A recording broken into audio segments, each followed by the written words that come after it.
Good morning, everybody. Welcome. We will give it just a minute so that you can settle in for the next 90 minutes with us. So hopefully you've got a good cup of coffee or tea or whatever. It's going to get you through the day. If you'd like to put into the chat where you are joining us from in Riverside County, we would love to see that. We always like to see where people are.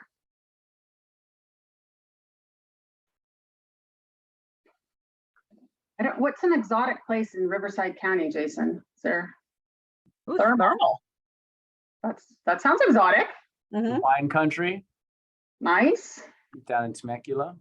Oh, Temecula's Riverside County? Palm Springs. Yep. Good morning, Kim. Excellent. Hi, Kim. I'm going to say that's from Elk Grove. Elk Grove, yeah. The exotic world of Elk Grove. Elk Grove. Hi, Tiana. Welcome. We're thrilled to have you here. All right, let's go ahead and start. So again, good morning, everybody, and welcome to the 2022 Labor Law Update webinar. This is sponsored by the Riverside Workforce Development Center. We're thrilled to have you all here this morning, so thank you for joining us. My name is Tara Brennan, and I'm the events manager here at CEA. And before we start, I just want to go over a couple of housekeeping details with you. Your audio is muted, so you will be able to hear us, but we can't hear you, but we do love your questions. So go ahead and put your questions or comments into the Q&A box. That'll be down on the lower left-hand side of the bar down on the bottom. If you are having technical difficulties, or if for whatever reason you did not receive the handouts, go ahead and put your email address into the chat box. That's where I will be, and I'll be able to help you with that. There is going to be a quick 30 seconds, maybe survey at the end. Please do take that. We really appreciate your feedback. We are here to provide you with the best information and hopefully the best webinar experience possible. And your input is really important to us around that. So with all that said and done, I would like to go ahead and introduce Jason Tang. He is the Employment Services Manager for the Riverside Workforce Development Center. Jason, welcome. Hey, thank you, Tara. Appreciate everyone being here and for having us. And for everyone taking your time to join us. Welcome to this. Is going to be the first of many webinars that are being brought to you by Riverside County Workforce Development in partnership with the California Employers Association. We've been working on getting this off the ground for years, and so we're really thrilled that it's happening. As Tara said, my name is Jason Tang. I'm the Employer Services Manager with Riverside County Workforce Development.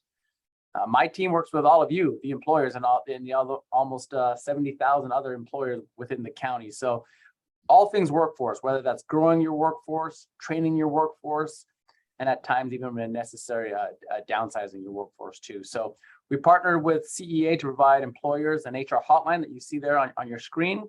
You can get any HR question that you have answered for free, and that's such a big benefit for the small employers who don't have that HR department. You have these experts right at your fingertips. And so I'm going to put my contact information for you in the chat. I have team members based all over the county. They're happy to assist you with all our services and incentives. Thank you for taking the time to join us today. We know the information that you'll receive today will be well worth your time. So I'll pass it back to Tara to get started. Awesome, Jason. Thank you so much. We're thrilled to have partnership with you guys. Excuse me. So now I would like to introduce our illustrious presenters. We have Jessica Hawthorne, our Senior Vice President, and Mary Bradford, one of our HR directors. And we also today have Natalie Jimenez. She's going to be joining us from the behind the scenes. She is our Director of Member Services. So welcome, ladies, and it is all yours.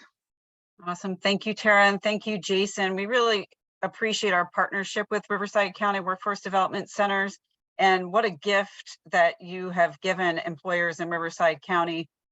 HR support is never more important than it is now. I was attending a webinar with the Department of Fair Employment and Housing and the Department of Industrial Relations, and they really emphasized the necessity of HR support to protect your organization. So take advantage of this awesome service, 888-201-5950. We love speaking with employers And, our team has approximately 1,500,000 years of experience. I jest, but we have a lot of experience and we've been around for a long time and nothing surprises us. And we love supporting employers to try to keep you out of trouble, because our mission as California Employers Association is to provide peace of mind, of course, to employers. So that is who we are. We are California Employers Association. We are an HR consulting organization. We provide compliance solutions, training, recruiting services. We provide unlimited phone support through your hotline, through the Riverside County Workforce Development Centers. If you want more information on additional services, our contact information is below here for your perusal. We do want to emphasize today that we cannot provide you with legal advice, nor should anything we say today be taken as legal advice. You may hear us say something and you have a light bulb moment that, oh my gosh, we have made some bad decisions in our organization. What do I do now?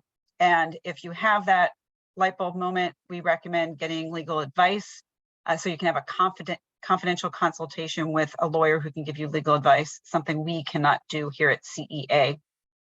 We have partners on our website of law firms that will give free consultation or reduced price consultation, but California employment law experts are necessary in certain circumstances, so we advise you talk to an attorney for something beyond just best practices and educational purposes, which is what California Employers Association will provide today.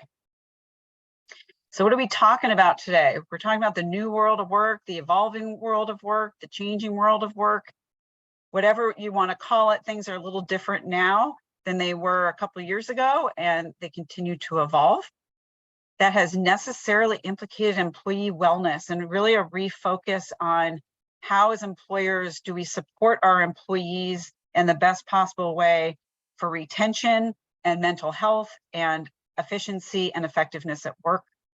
And we're also going to talk about some 2022 California employer considerations. And we're moving into the final quarter, final third of this year. So we'll give you a little mini preview when we can of what 2023 is going to look like for us, as the legislature is starting to make some moves on making decisions for 2023. We expect the governor to be done signing bills that will affect us in 2023 by the middle of October. So hopefully you'll visit us again when we do our 2023 labor law update in December or January. So the new workplace, what does this mean? We just had a debate, and you can help settle it for us. We believe those are lambs on the bunny slippers, but we're not entirely sure. And that's a very important problem to solve here, so we don't have to think about things such as COVID and other things. But if you have thoughts on those slippers, please let us know. But we think it's lambs. But things are looking differently. People are working from home. Maybe you've always worked from home, but that may look different because some of your colleagues may be working from home now and they weren't before. Maybe nothing's changed in your organization and you're just trying to deal with people saying, how come I can't work from home? All those things are happening.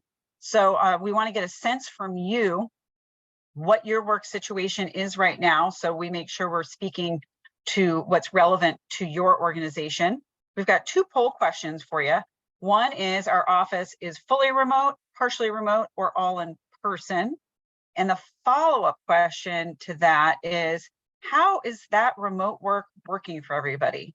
And one, it's made us better than before, or it's pretty much the same.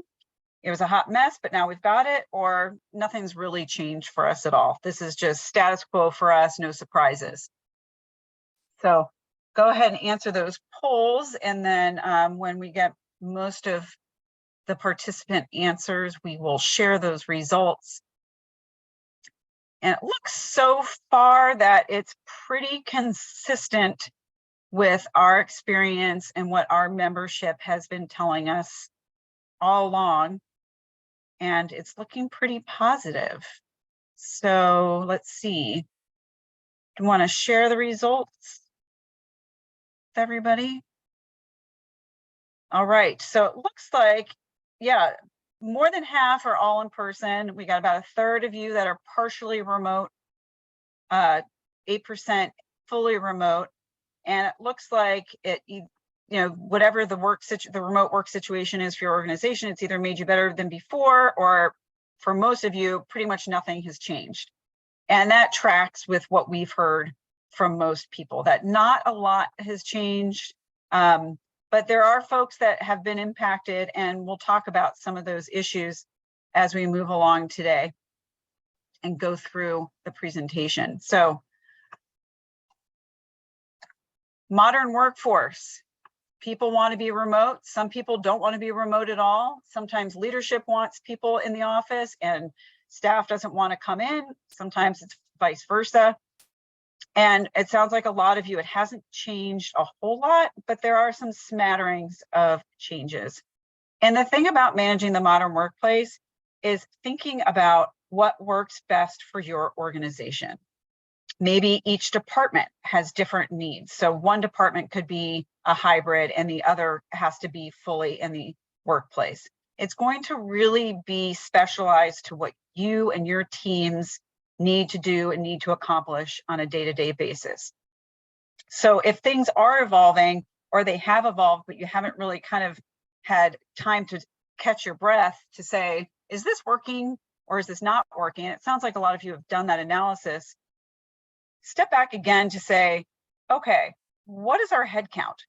What kind of work relationship do we want? When we're hiring people for any position, what does that position look like? Are we gonna have hybrid folks, remote folks? What do we need and what are we willing to be flexible about? But head count is really, really important because that tells us what the minimum wage needs to be, what leave laws may apply to us, supplemental paid sick leave, which Mary's going to teach us about a little bit later. All of those things are triggered by how many employees we have. And for 99% of those purposes, California doesn't care where those employees are. Your headcount is your headcount, whether they're all in California or they're scattered all over the world. So it's really important to know what that looks like, where people are working. And also it impacts wage and hour rules and paid sick leave rules, depending on where people are.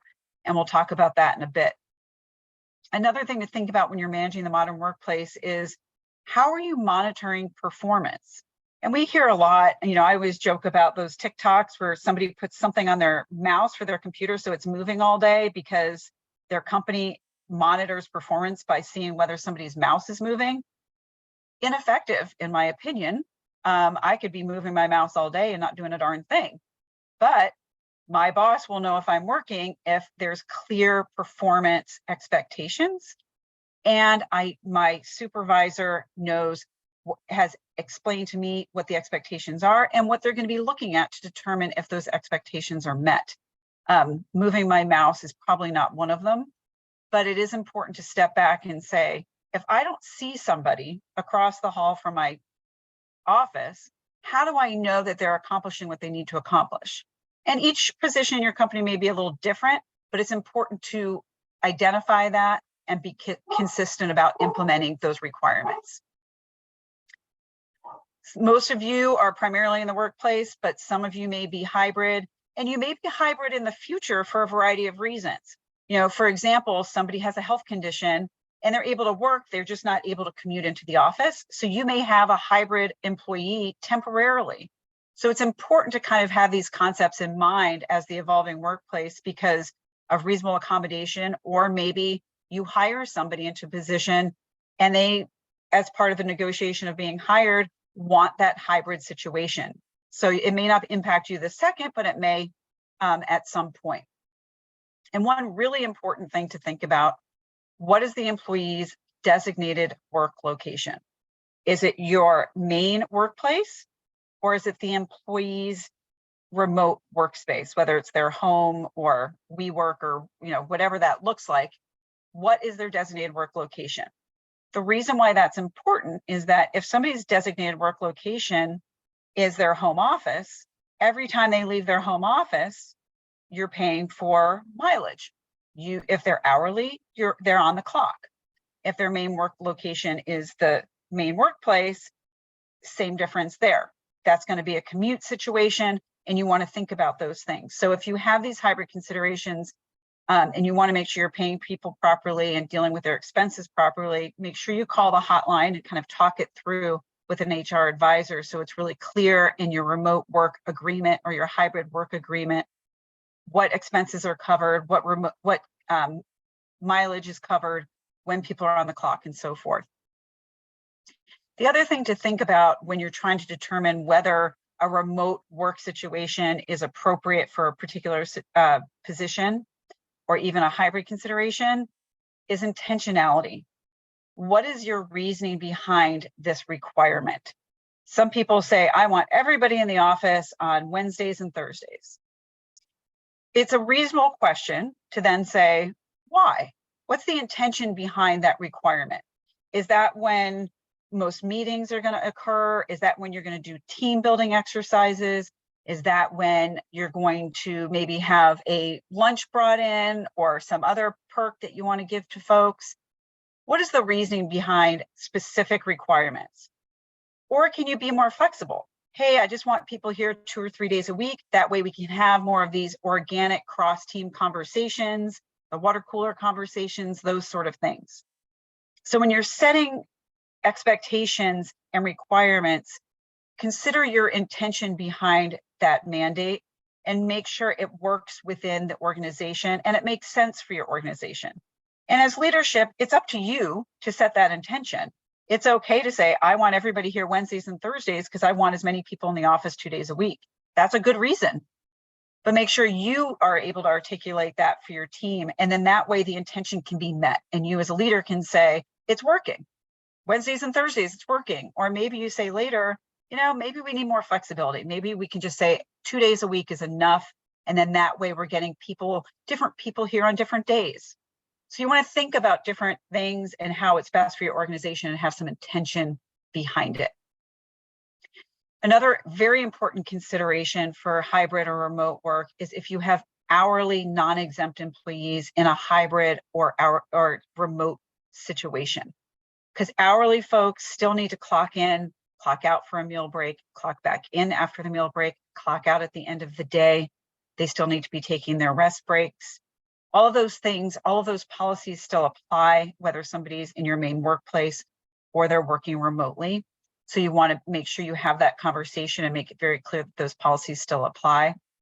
And as I mentioned earlier, the commute versus business travel is going to vary depending on whether somebody's work location is the main workspace or a remote location. So if you're thinking about these things, make sure you have a good policy and practice in place so you have clear compliance. And again, your hotline with us through the Riverside County Workforce Centers is a great resource to talk those things through.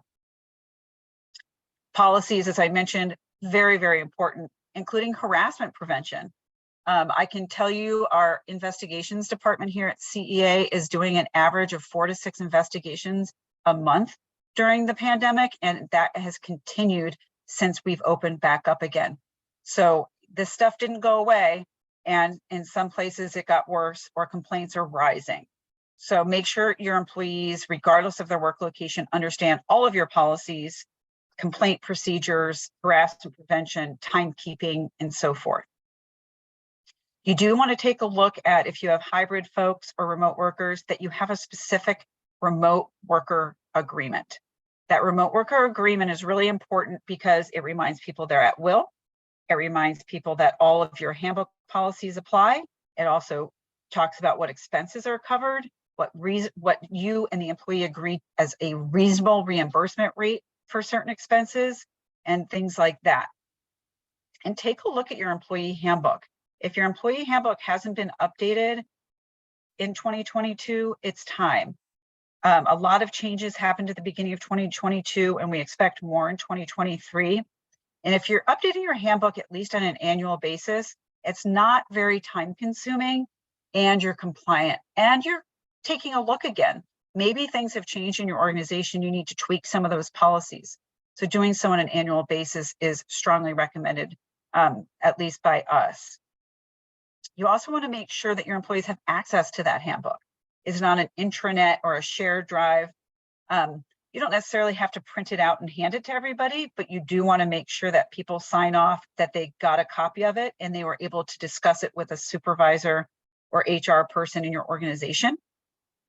That also applies to your injury illness prevention program. You want to make sure you have a program that employees have access to and have had a chance to ask questions about. And don't forget about our CPP. That COVID prevention plan is still there. We do expect OSHA to be making some changes over the next month or two. And maybe that CPP is going to be changed again. OSHA's been pretty good about updating the CPP template, so it's pretty easy to keep up to date, but pay attention to that as well. Our blog is very good about keeping people up to date on when those changes occur. That way you can kind of keep up on your own. And we have a page on employers.org called COVID-19 resources. It's under the HR Answers tab, and all of those resources are free. And we have the CPP there. We have a bunch of sample documents all relating to COVID that really come in handy, especially when there's exposure in the workplace and things like that. So let's move to hiring. You know, when you're hiring, and especially during the pandemic, I don't know about all of you, but hiring somebody virtually is different. It's very different meeting somebody over a TV screen like this. I guess this is a computer, but you know, I'm showing my age here, but this monitor system where we're sitting and we're just talking heads, and then you eventually meet that person in person. It's, oh my goodness, I forgot that you had something below your neck. And it's fun because then you feel like you know them already, but then you get to know them in a different way. But preparing your hiring managers to hire virtually is really, really important, because some hiring managers are not comfortable in this format. Looking at yourself on a TV screen or a computer monitor and then trying to make eye contact with somebody that you're not in the same room with can be a little awkward for people. So give people time to train themselves to be comfortable in this format, and also understand what you're expecting from the person you're hiring. Because sometimes the person you're interviewing may not be comfortable with the online format. If you're hiring somebody, though, who is going to be very computer facing, expected to have very high tech skills, all those sort of things, that's something you need to look for in this interview format, right? Because if they can't figure out how to use Zoom, or they don't know where to look, or they're awkward in this setting, then they may not be right for a role that requires an ongoing computer facing position. But the work expectations for any new hire are extremely important, but especially when you're hiring remotely. Are people going to be able to work from home full time? Are you going to have office time that's expected? Are you flexible on those things? Have those conversations and have them in the job description, so it's clear from the get-go what you as an organization are expecting, and if that's part of the negotiation of a new hire. As far as new hire paperwork, you probably recall that during the pandemic, if you had an entire remote workforce, meaning no one was working at the primary workplace, you could do I-9 verification remotely. Like in this setting, somebody could just hold up their driver's license and social security card or their passport, whatever I-9 documents, and you could do a remote verification. ICE is considering a permanent remote review right now, because that remote I-9 flexibility for fully remote folks expires October 31st of this year.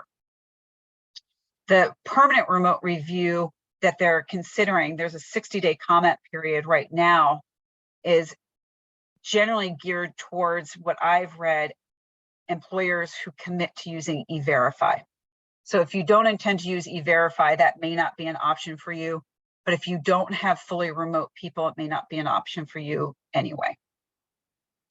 Another option, let's say you don't have a fully remote workforce, but you have a number of people who are remote, you can have an authorized representative in that locality do the I-9 inspection. You can hire a notary to do it as well. So there are other options to do that I-9, so you're compliant with I-9 requirements without necessarily doing the remote review or you personally having to travel someplace. And performance management, again, you want to make it clear when you hire somebody, how is that monitored? How do we know that I'm successful in my new role? How do I know what my flexibility is? Are you okay with me picking up my kid at 3 o'clock? I'll be gone for 15 minutes, or is that not acceptable in your organization?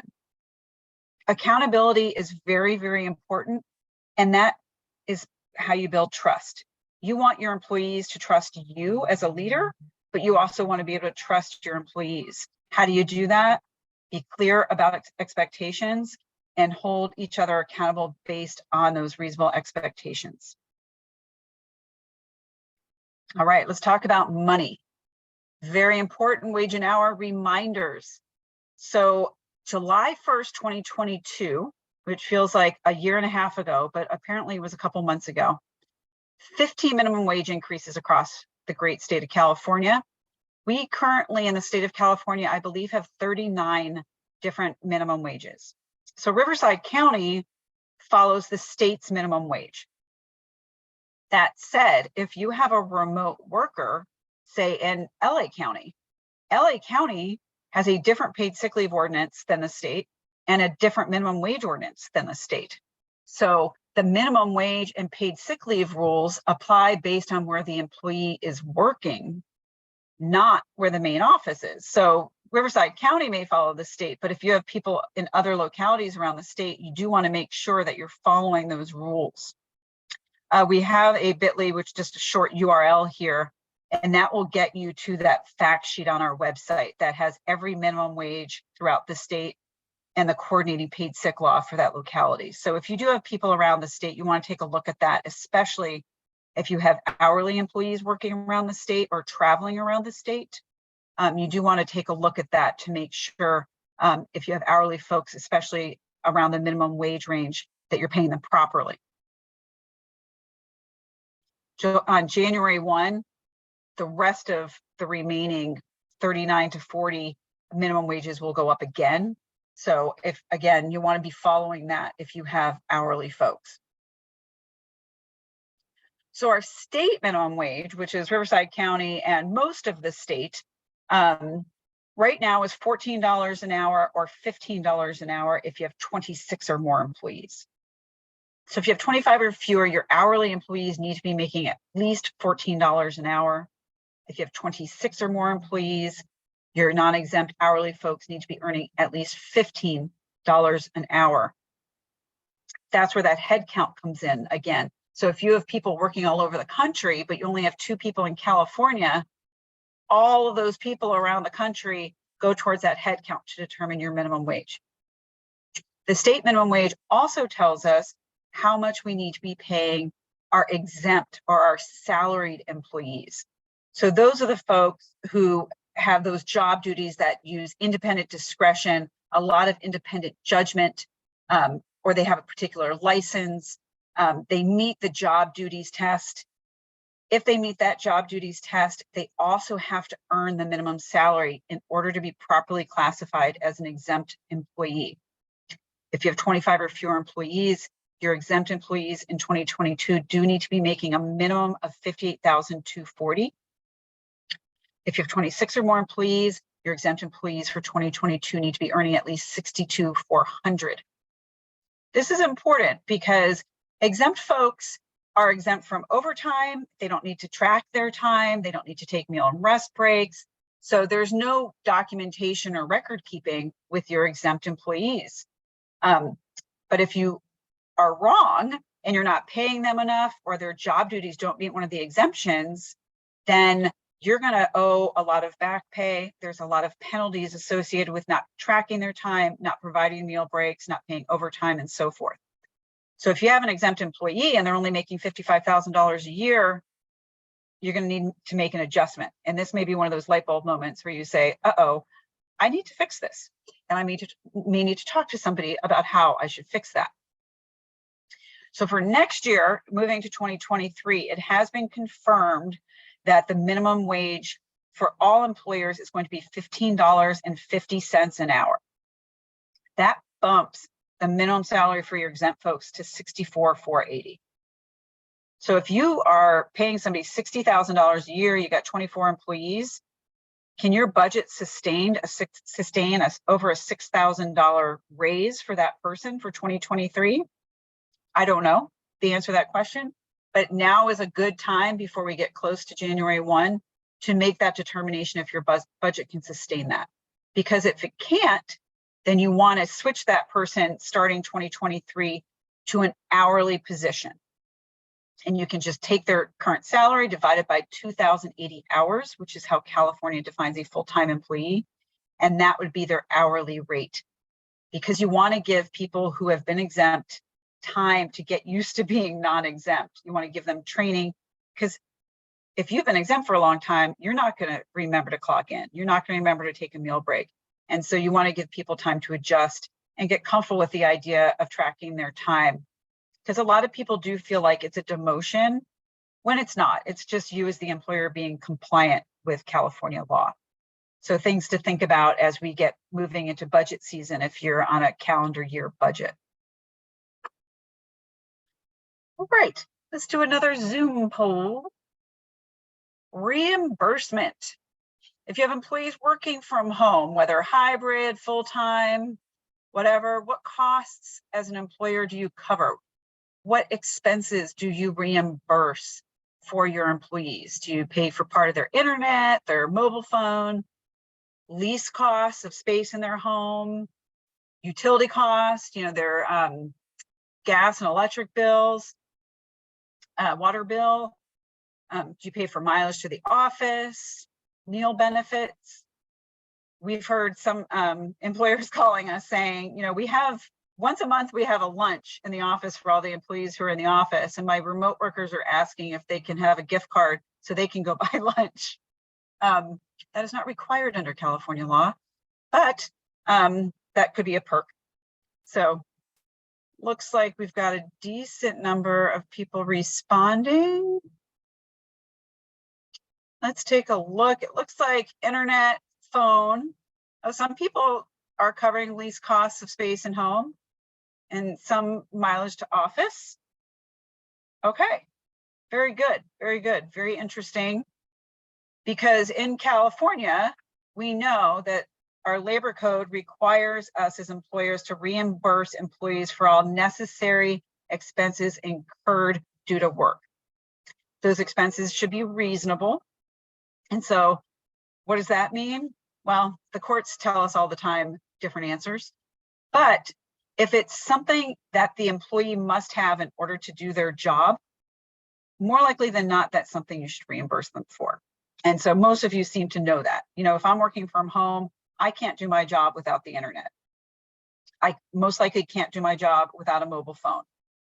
The lease cost of space and home is an interesting one, and there's litigation on that. Utility costs, it's a gray area, but maybe. Mileage to office, yes, if that person's main workspace is their home office. Meal benefit, probably not. So let's talk about this.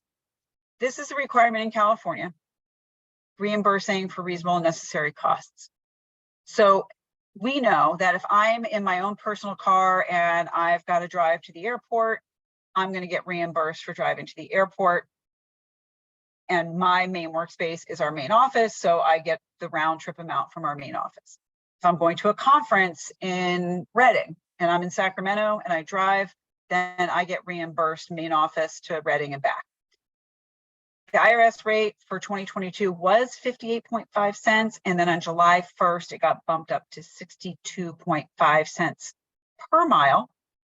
So this is important because our labor commissioner who enforces these rules has determined that the IRS rate is the reasonable reimbursement rate for using one's personal vehicle for work.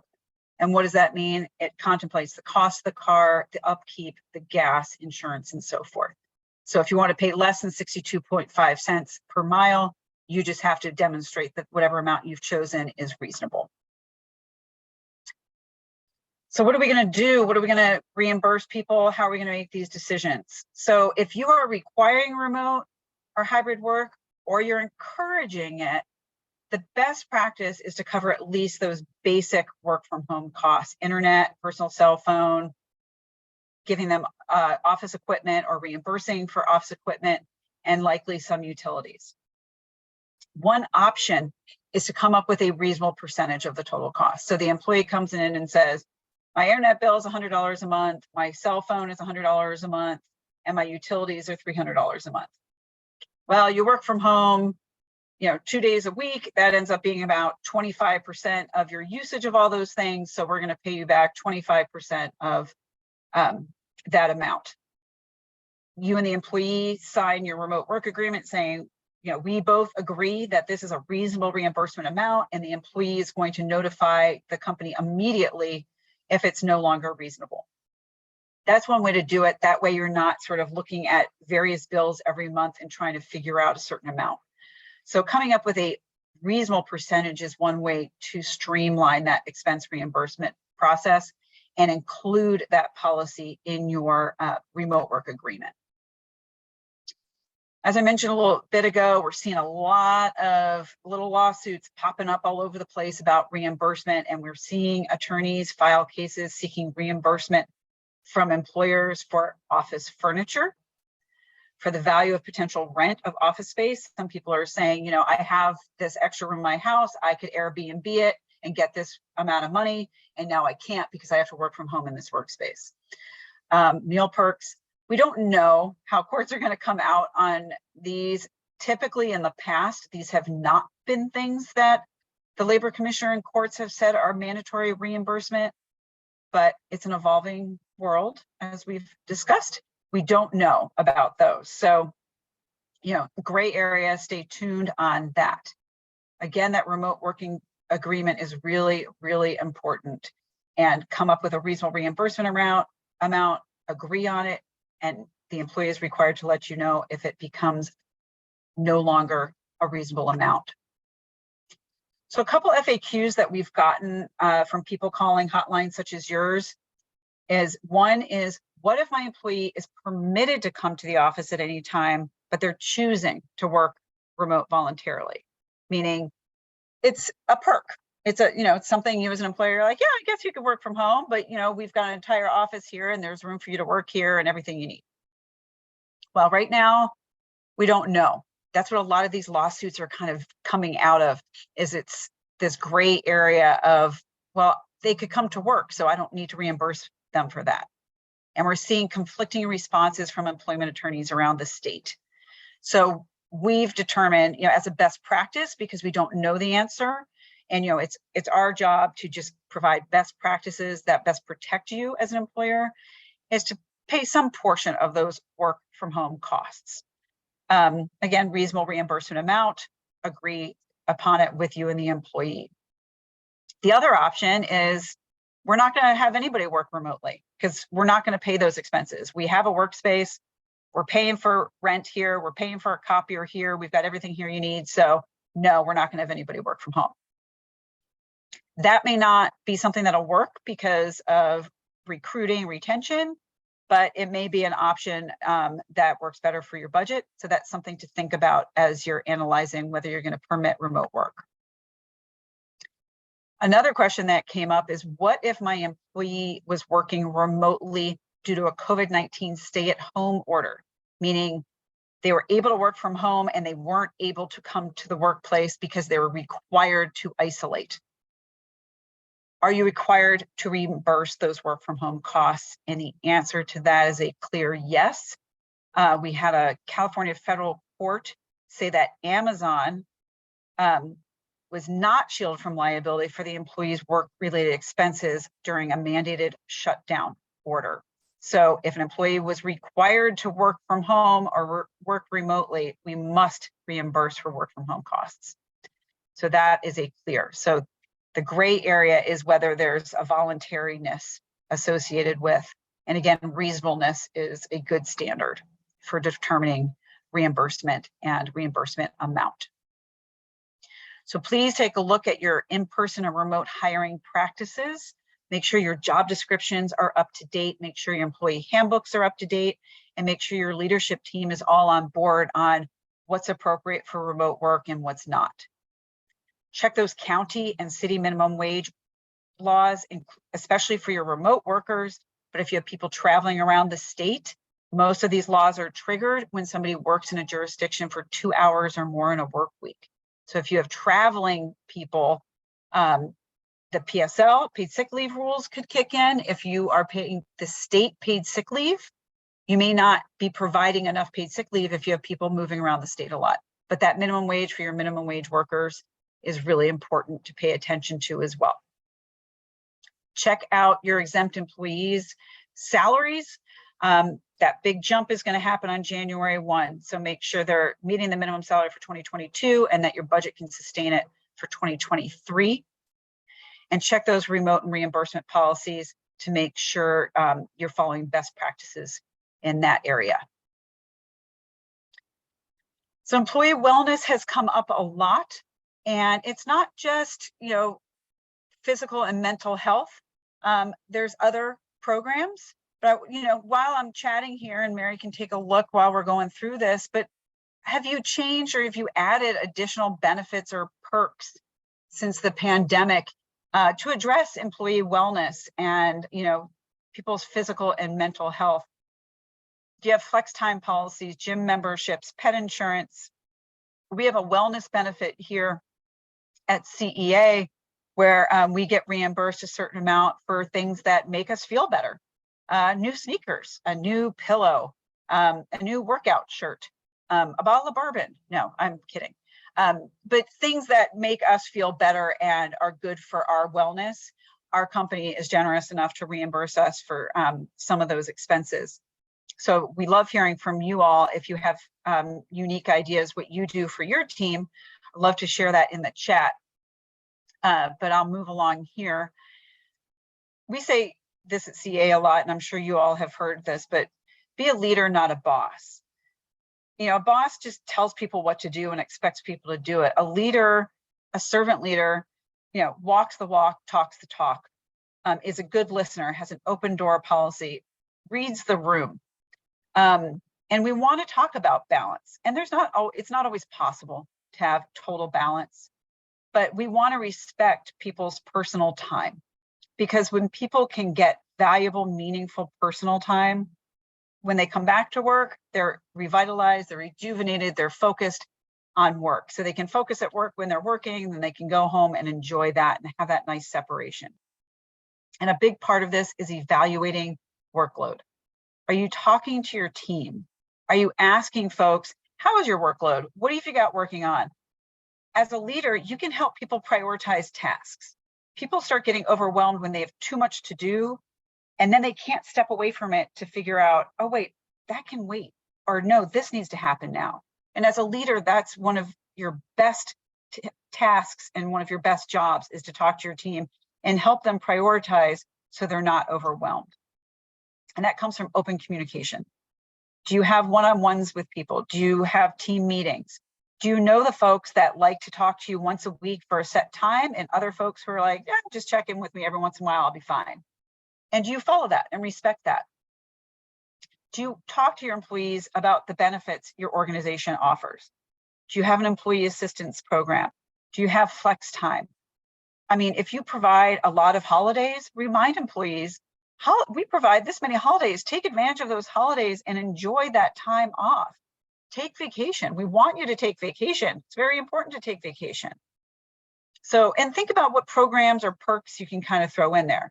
The meal benefit may be one of them. I know when I do reviews, I like to have lunch with people I work with because I don't get to see people a whole lot.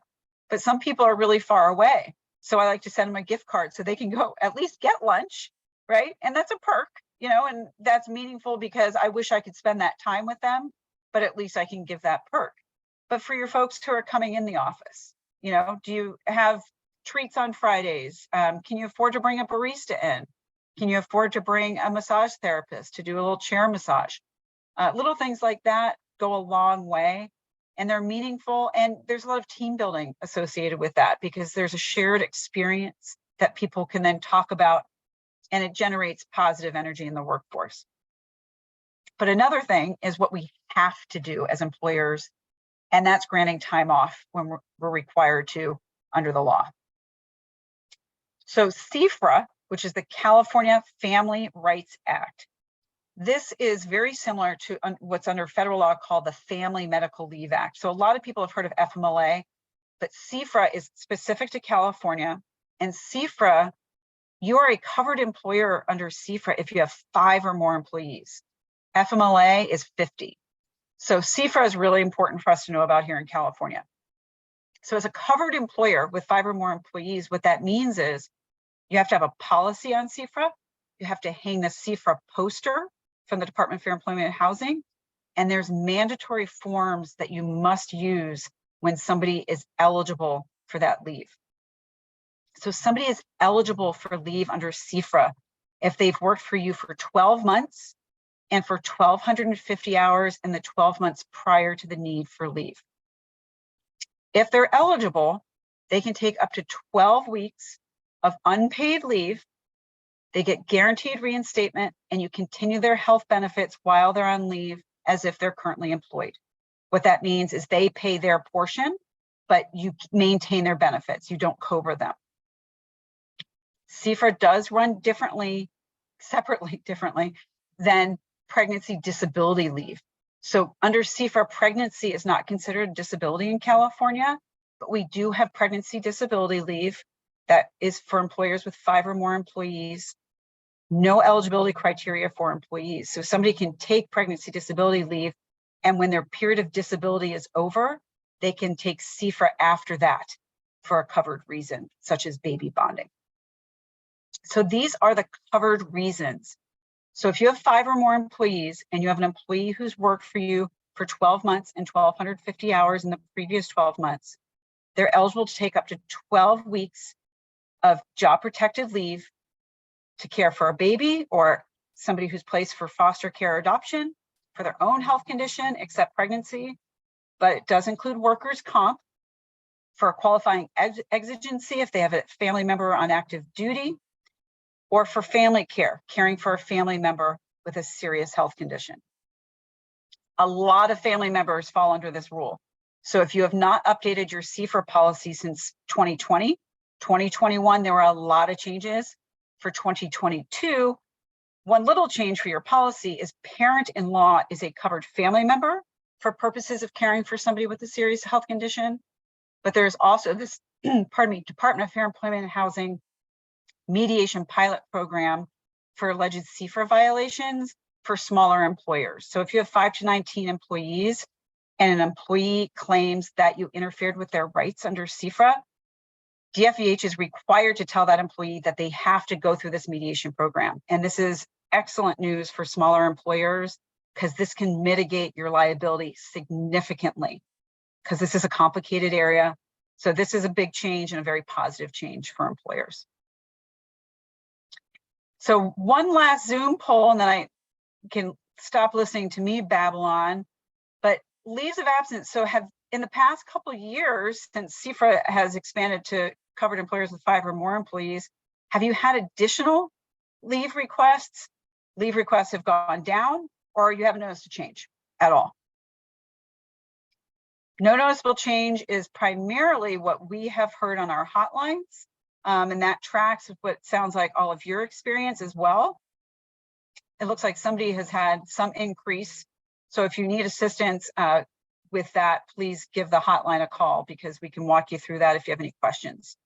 But yeah, most people, it looks like no noticeable change. And that's what we've been hearing. And we were shocked. We were thinking 2020, people's heads are going to be like, oh my God, I've got everybody taking time off.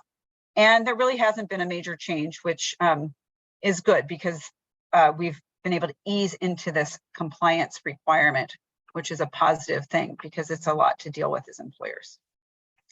So Mary Bradford, do we have any questions we need to cover?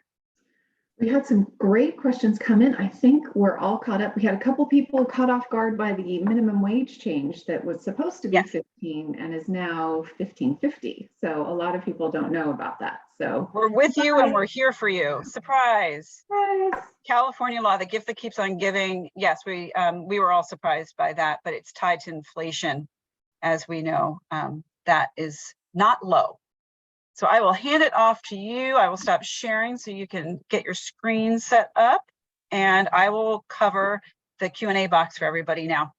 Great. Thank you, Jessica. Thanks for all that really good info. Her stuff was cool. My stuff is cooler though, because I'm going to talk about COVID, which I know you haven't heard enough about. So I am going to talk about it a little more, but not too much. I'm happy to say there's not too much going on right now with COVID, but there are some things that everybody needs to know about. Now, the first thing you have to remember, because we'll still get a lot of questions, where is all this COVID guidance coming from? Is it the CDC? Is it the NIH? Is it the state of California? Well, there's a lot of different ways we get information these days, right? So what you need to know as a business is a couple of things. First of all, keep in mind there is Cal OSHA. There's federal OSHA, and then we have Cal OSHA, which is our own division of OSHA. And they oversee the California businesses. And they're the ones that give us all sorts of information on safety. It might be on workplace meetings that you might need to have for safety, depending on the industry you're in, the safety procedures you need to follow. Jessica mentioned earlier the CPP, your COVID prevention plan, as well as IIPP, your injury illness prevention plan. Lots of fun acronyms, but all of those in one way or another have to do with keeping our employees safe, which is what we want to do. Now, if you are in a high risk industry, you probably already work with a safety expert. So we always recommend, use the partners that can best support you. A lot of the things right now going on with COVID, Jessica also mentioned our additional resources. We have tons of COVID resources out there for you, one of which is a link to that CPP she mentioned, so you can stay up to date on your COVID prevention plan. But you do want to make sure, if you haven't updated it in a couple of months, the most recent changes were May 6th. So if you haven't updated it since May, go take a look at the current template, make sure you're getting yours up to date. And then also, of course, always update your injury, illness, and prevention plan. If you have less than 10 employees, you're not required to have a written plan. We recommend, why not have one? It just, again, shows that you're being proactive as an employer and keeping employees up to date on what the safety practices are. But do make sure you're following along with all of those guidelines, because it really does help just keep that communication open, keep people thinking about safety in the workplace, because you want employees to bring to your attention anytime there's a problem. If there's a safety issue, if there are cords that are left out that people are tripping over, or if there's a bigger issue in the workplace, you want to keep employees talking about those things and keep all that information going. So let's talk about specifically a couple of things having to do with COVID and this May 6th update. So this was actually a really nice change for businesses because it simplified it. And I think we can all agree we need a little more of that in our life. So what they came out and said is the ETS, we're going to defer to the California Department of Public Health, that is the CDPH, when it comes to guidance regarding exclusion requirements for close contacts. We really get to now look at the CDPH guidelines. It makes it much easier. As you may remember, in the past, there was some conflicting information between Cal OSHA ETS and the California Department of Public Health. That doesn't exist anymore. Now we're just deferring to the CDPH when they talk about what you do if somebody tests positive, what you do if somebody is a close contact. Now, I know your employees might come to you and say, hey, what about the CDC? CDC still comes into consideration, but you want to defer to the CDPH for guidelines because they are in control of what happens in California workplaces. Now, one of the other big changes that happened in this May 6th change is, you might remember from the old regulations, they used to say, if somebody is unvaccinated, you have to follow these guidelines. If they are vaccinated but not boosted, you have to follow these guidelines. I think it gave all of us a headache. So I'm happy to say vaccination status is no longer relevant when it comes to what you need to do if somebody is exposed. So that's good news here. Now, the other caveat I will give you, as Jessica mentioned, when it comes to minimum wage and paid sick leave, you also want to check for local ordinances, and of course, high-risk settings might be under some different guidelines. So make sure, again, remember, you've got to look at where your employees are working, so you make sure that you're following those guidelines. So you might be in one office in Riverside. If you're in LA or you have your employees in LA or San Diego or other places, you want to make sure you're checking on those guidelines as well, just to make sure you're staying compliant with everything. Okay, so let's take these one by one. What you want to do currently, and I'm not sure, Jessica, if we gave our disclosure. It's August 30th, approximately 10:54 a.m. And these are our current guidelines right now. So if an employee tests positive, they need to stay home for at least 5 days, and that's from the start of the symptoms or after the date of that first positive test. They should also wear a mask around others for a total of 10 days. Now, isolation can now end after day 5 if they test negative on day 5 and they're feeling better, which most people seem to be able to do that. Of course, there's always a couple of issues, and that's what we'll talk about in our next slide here. But if they get a negative test, symptoms are resolving, feeling better, all those kind of good things, they can come back to work. If they're not resolving, if they still have a fever, then they need to stay out until day 10.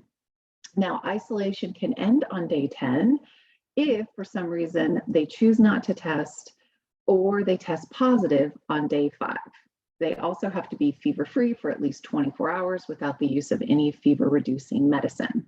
Okay, so that's when they're able to come back. Keep that day 5 and day 10 in mind. You'll see it's kind of a pattern here as we go through a couple of other things. Now, what do we do if somebody is exposed to a COVID positive person? Maybe they're exposed to someone at work. Maybe they go away over Labor Day weekend and they get exposed to somebody who's COVID positive. Now, there was a recent change with this close contact. I'm sure we all remember the 6-foot rule, right? That used to be the guidelines. If somebody was within 6 feet of somebody for 15 or more cumulative minutes in a 24-hour period, they were considered exposed to that person. That does not apply anymore. They have broadened the definition, which did make it a little more confusing.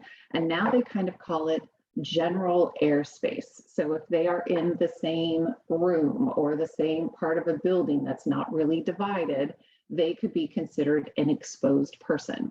Now, they don't automatically have to exclude from the workplace if they are symptom-free, that they can continue to work.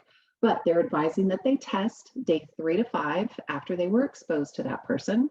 They should wear a well-fitting mask around others for 10 days, especially in indoor settings. Also, perhaps if they're traveling in a vehicle, those kind of situations. Now, if symptoms develop, they should test and they should stay home waiting for those test results.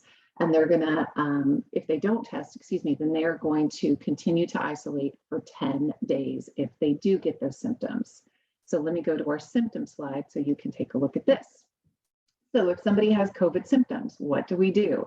They should self-isolate and test as soon as possible to determine if they have it. They should remain in isolation while they're waiting for the results. If they don't test for some reason, they should be isolating for 10 days after that symptom onset.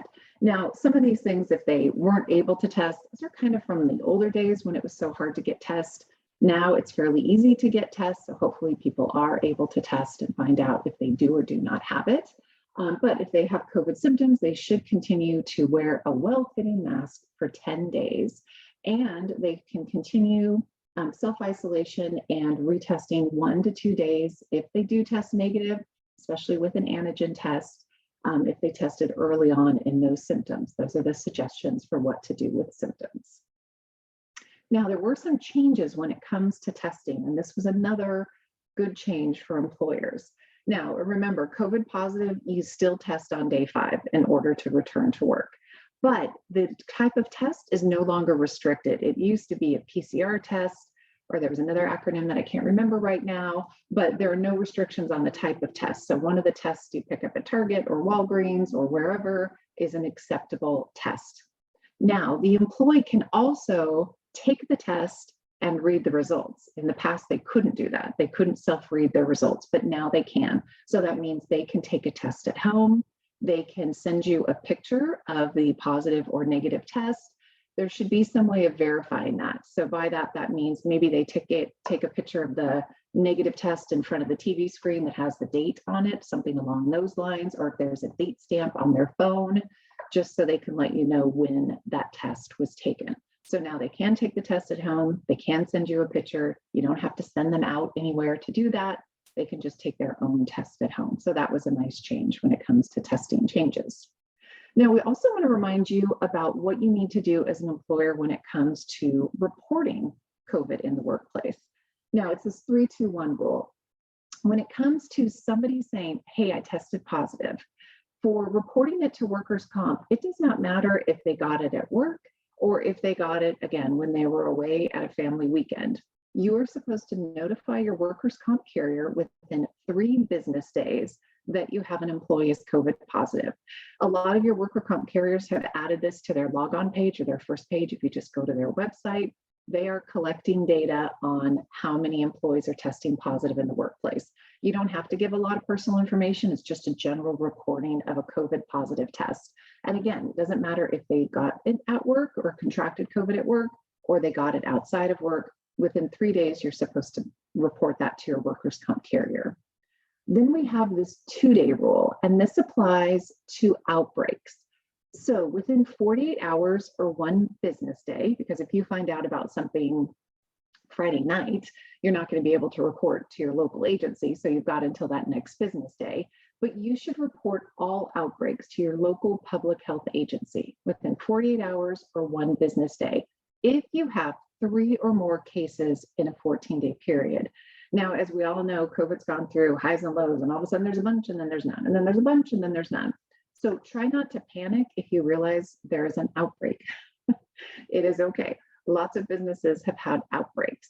And again, it's just if you have 3 or more cases in a 14-day period, you report it to your local health public agency. Now, when it comes to notifying employees, this is where we do need to let employees know if they have been exposed to somebody who is COVID positive. So within 1 business day of you knowing that somebody tested positive, you want to alert exposed workers. So again, being exposed means they were in the vicinity of somebody who is tested positive. Now that exposure window is really 48 hours before somebody tests positive or before they have that symptom onset. So anyone who saw them within 48 hours of that time, you should notify them that they have been exposed and then go ahead and follow those guidelines on the exposure. All right, there's something called exclusion pay, which not a lot of people have heard about, and this gets a little confusing. So let me kind of take this step by step. This applies to all employers in California. If you have to send an employee home because they are quarantining following a work-related exposure, so they are sitting at work, their person who shares a cubicle space or that they work nearby has tested positive, and you have to send them home because it has been a work-related exposure, you need to continue paying and maintaining that employee's benefits, seniority, earnings while they are home quarantining. And again, this only applies if it's a work-related exposure.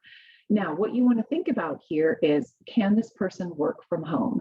And this might be an opportunity for you as a business to say, you know what, let's have a couple of laptops that we can send out with people if they have to go work from home. Let's figure out any projects we could have them work on. And again, this is where kind of this hybrid workplace is working out really well, because if somebody does need to go home to quarantine and isolate because they've been exposed at work, a lot of the times it's fairly seamless. They're just working from home and can continue on with the day. Now, if for some reason they're not able to do their work from home, but they do need to be sent home because they were exposed, then you do continue their pay until they're able to return to work. So let's talk about supplemental paid sick leave a little bit. This is SPSL. Now, this is different than PSL that Jessica was talking about. That's our California paid sick leave program. This is a completely different program, supplemental paid sick leave. Now, this has been around for a couple of years of COVID in various forms, but it is in existence right now. It went away for about a quarter last year, but it has been around for all of 2022. So it's currently in effect right now from January 1st. It is set to expire on September 30th, but legislation has been introduced to extend it through the end of the year. So it is possible this will not end at the end of September.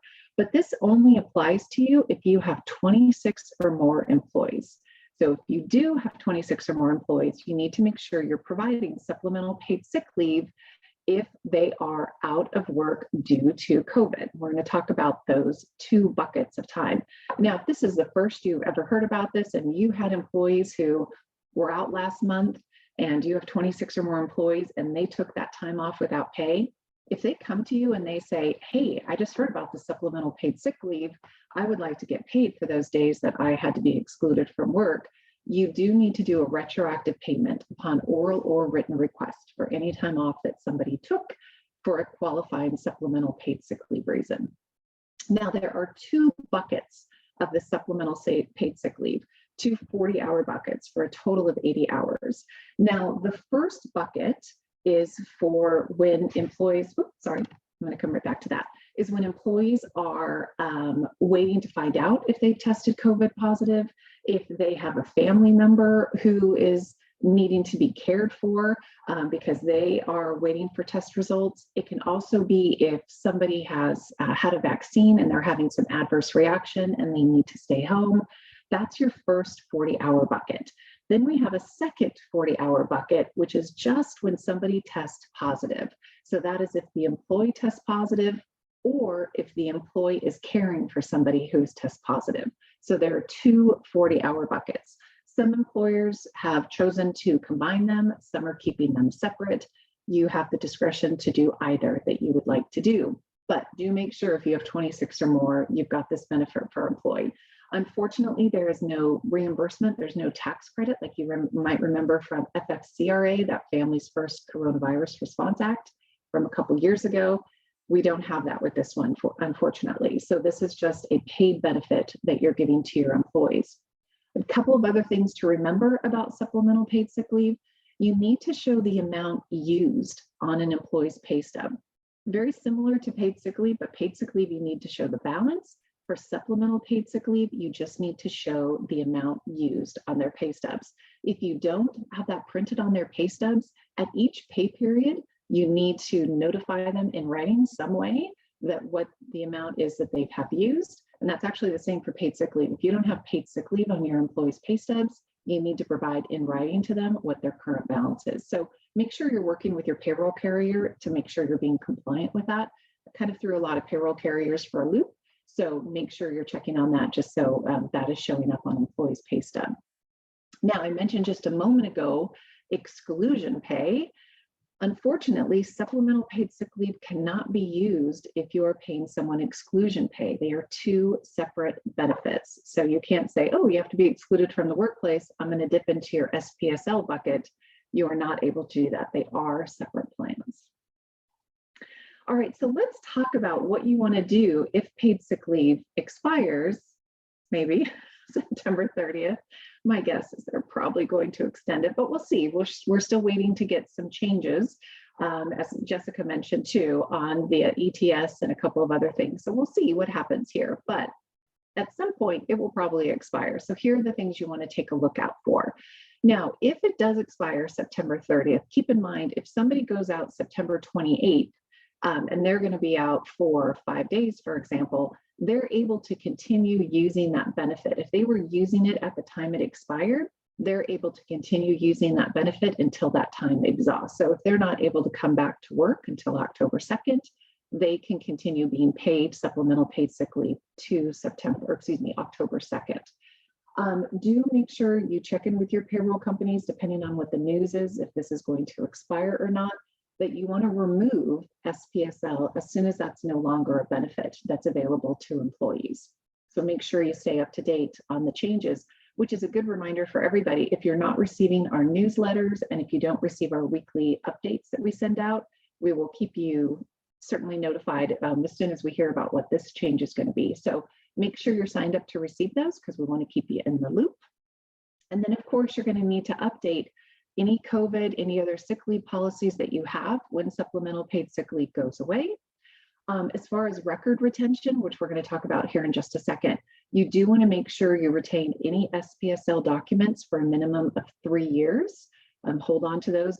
I know it'll be tempting to have a bonfire, shred them, paper mache crafts. I don't know what you want to do with them, but hold on to them. Don't destroy them. You do need to retain those for at least 3 years. And also remember exclusion pay. We have not heard about that expiring. We anticipate that going through the end of the year. And of course, Jessica talked about CFRA might come into play if somebody needs to take some time off due to an illness. We are still going to have paid sick leave. That is not going anywhere. So just stay up to date on all of those different possibilities of time off that somebody might have for any COVID-related illnesses.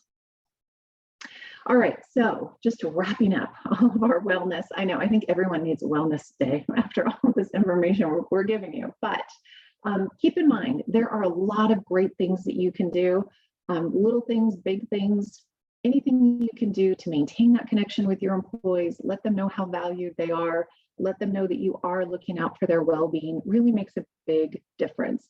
and it can really help with retention. And we know how difficult it is to find good employees right now. So keep your good employees happy, do what you can. If it's little, if it's big, whatever it is, small gestures can go a long way. So don't think you've got to get somebody an amazing gift. Gift cards to like Jamba Juice, if you've got a Jamba in your area, or Starbucks, or meals that Jessica was talking about, those are great benefits. Anything you can do is great. Do make sure you update your CFR policy in your forms. If you do not have a CFR policy, or if you do not have a handbook, as a reminder, you can check out our CEA store. We've got a DIY template out there for you. Do make sure your managers are trained on leaves. One of the big errors we find businesses make is that they don't train managers on how to handle leave requests. And then maybe an employee will go up to their manager and say, hey, I need 2 weeks off. I'm going to have some minor back surgery. And they say, like, oh, you don't get anything. We don't have back surgery leave here. So you'll just have to quit and then reapply, or we're going to fire you, or something like that. Don't make that mistake. You want to train your managers on who they should direct leave of absence requests to, because as Jessica and I both mentioned, there are a lot of protected leaves in California, and you want to make sure your employees are always getting any leaves that they're entitled to, and they're being informed. There's always lots of paperwork, of course, you need to provide to them. So you want to make sure you're doing your due diligence on that. And then when it comes to COVID, determine, does exclusion pay apply? Is SPSL still in effect at the time of the request?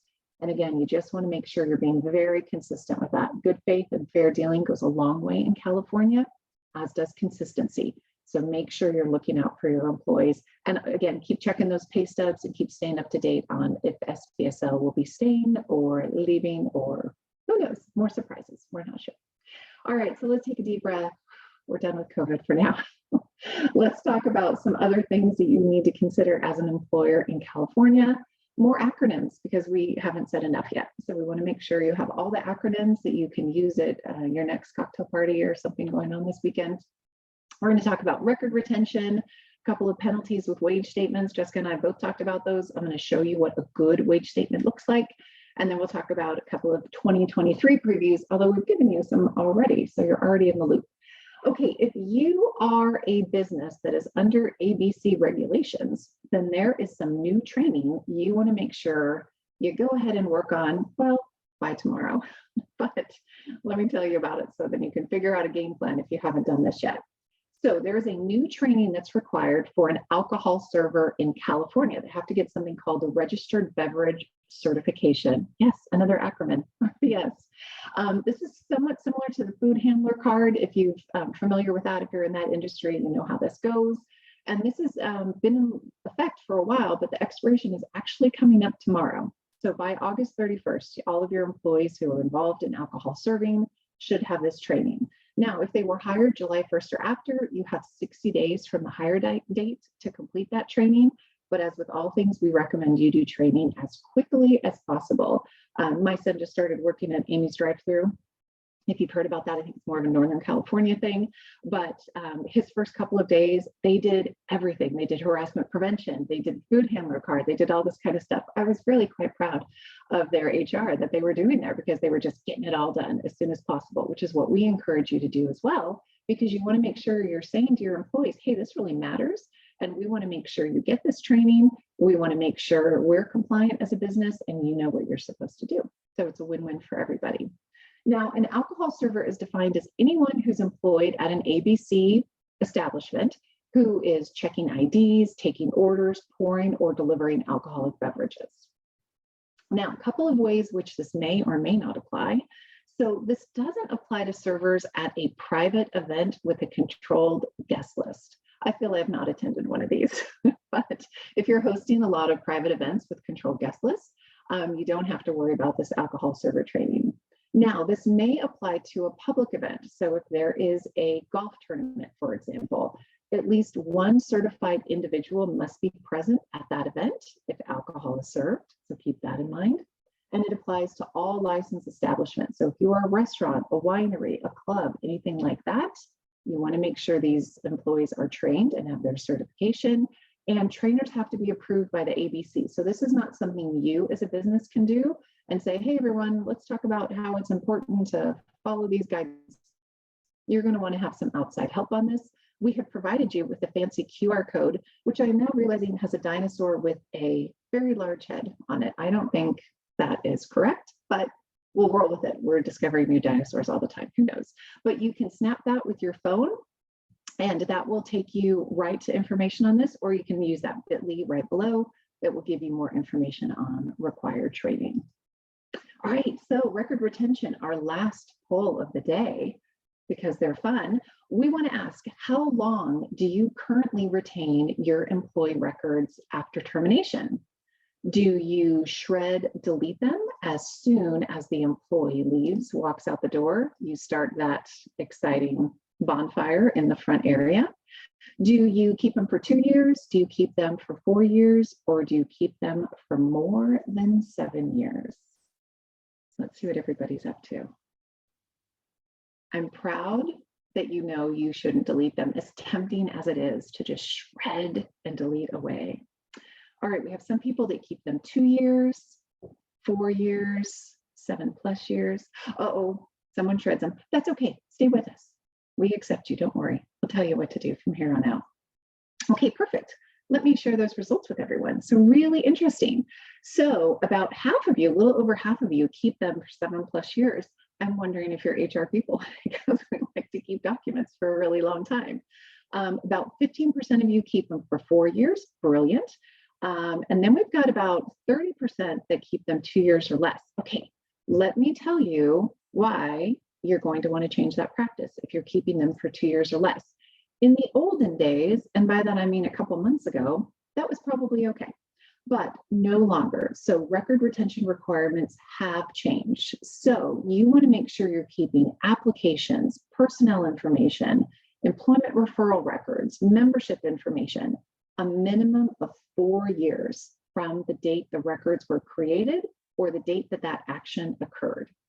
Now, there's of course always a statute of limitation. You want to put things on hold if there's any sort of claim or any sort of litigation going on. Never get rid of documents if there's some sort of pending litigation. You want to hold on to those until your attorney tells you it's okay to let them go. But you really want to hold on to documents for at least 4 years. What I would recommend you do is when an employee terminates during the year, you kind of have your special employee termination area of your file cabinets, which of course are always locked and in a secure location.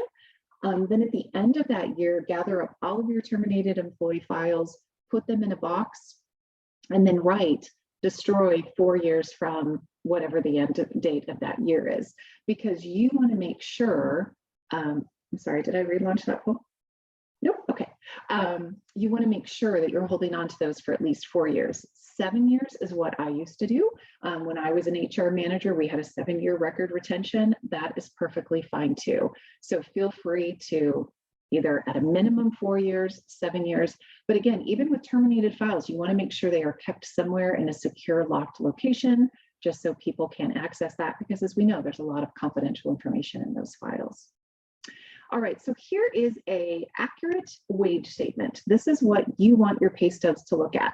So as you talk with your payroll provider, take a look at your pay stubs, and this is where that supplemental paid sick leave will come into play I was talking about just a little bit ago.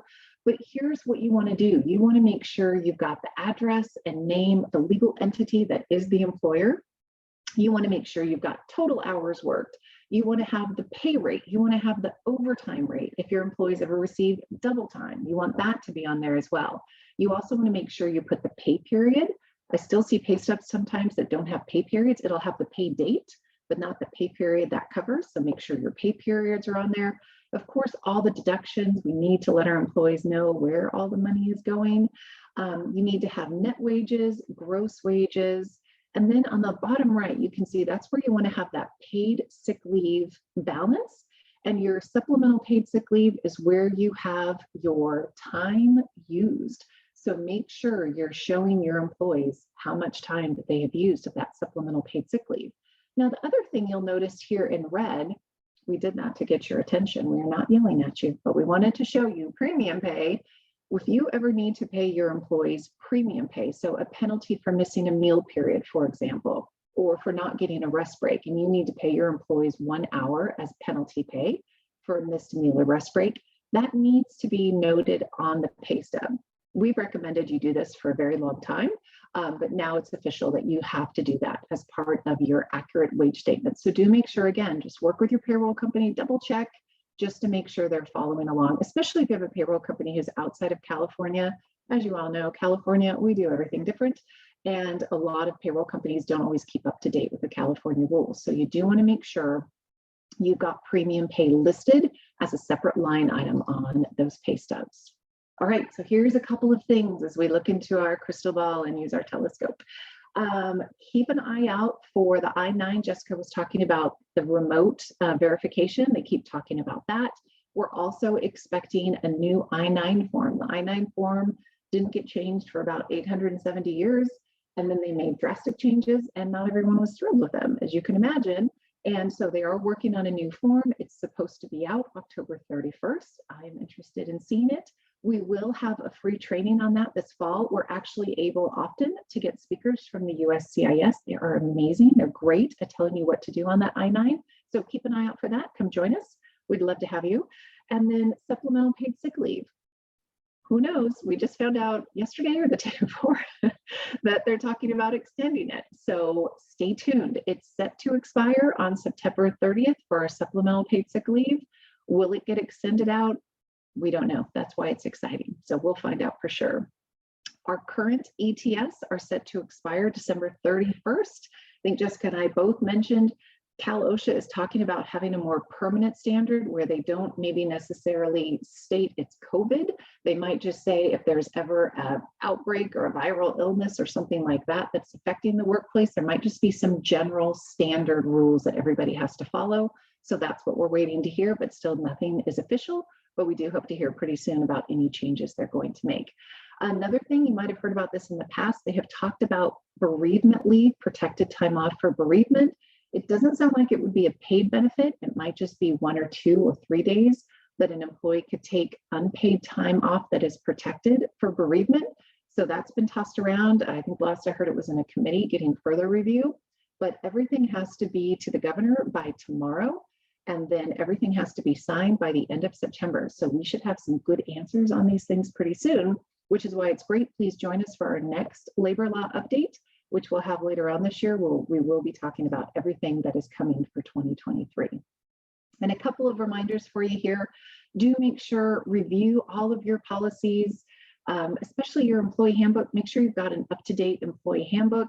If you don't have one right now and you think, Mary, there's no way I can do that, put it on your end of year to-do list. We'll have the 2023 DIY template up and running by early December.